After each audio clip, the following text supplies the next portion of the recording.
आज बस इतना ही बना है, आटा भी खत्म हो गया है। अरे खाना थोड़ा है तो प्यार तो पूरा है ना। प्यार से पेट नहीं भरता। सुबह से मजदूरी ढूंढने निकले हुए थे, कुछ मिला? नहीं, आज भी कोई काम नहीं मिला। एक काम करते हैं, मोहल्ले वाली शादी से उधार ले लेते हैं। नहीं, उसकी जरूरत नहीं है। वैसे भी उधार देती है, उसके बदले वो सूद लेती है। जितना अल्लाह ने दिया है इसी पे गुजारा कर लेंगे। तुम्हें टेंशन लेने की जरूरत नहीं है, कल काम मिल जाएगा। मैं देखती हूँ। बाजी, कुछ खाने को दे दो, बहुत भूख लगी है। कसम से 3 दिन से कुछ नहीं खाया। अब तो लगता है जैसे गिर जाऊंगा। माफ करो बाबा जी, घर पे जो कुछ था मैंने बना के अपने मियाँ को दे दिया, आपको देने के लिए कुछ नहीं बचा। बेटा, सूखी रोटी है तो वही दे दो, वही खा के गुजारा कर लूंगा।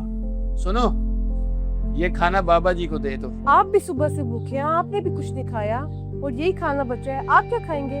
तो क्या हुआ, हम जवान हैं, हम भूखे रह सकते हैं। वैसे भी इन्होंने 3 दिन से कुछ नहीं खाया और अभी खाना ना खाया तो शायद कमजोरी से गिर जाएं, इसलिए ये इनको दे दो। यही खाना बचा है, शाम को क्या करोगे सोच लो। कोई नहीं, यहाँ इतना बर्दाश्त किया है, शाम तक भूख बर्दाश्त कर लूंगा और शाम को किसी दोस्त से उधार मांग लूंगा या कोई मजदूरी मिल जाएगी। घर के दरवाजे पे कोई भूखा आए उसे खाली हाथ वापस नहीं भेजना चाहिए। हर बार आप यही करते हैं, अपने बारे में तो आप कुछ नहीं सोचते। देखो, हमारे नसीब में अल्लाह ने जो रिस्क लिखा है वो कहीं ना कहीं से हमें मिल जाएगा। उनको दो, उनको जरूरत है, काफी भूखे हैं। ये ले बाबा जी। अल्लाह तुमको खुश रखे बेटा, अल्लाह तुम लोगों को बहुत रिज़्क से नवाजे। सलामत रहो बेटा। अब क्या करेंगे?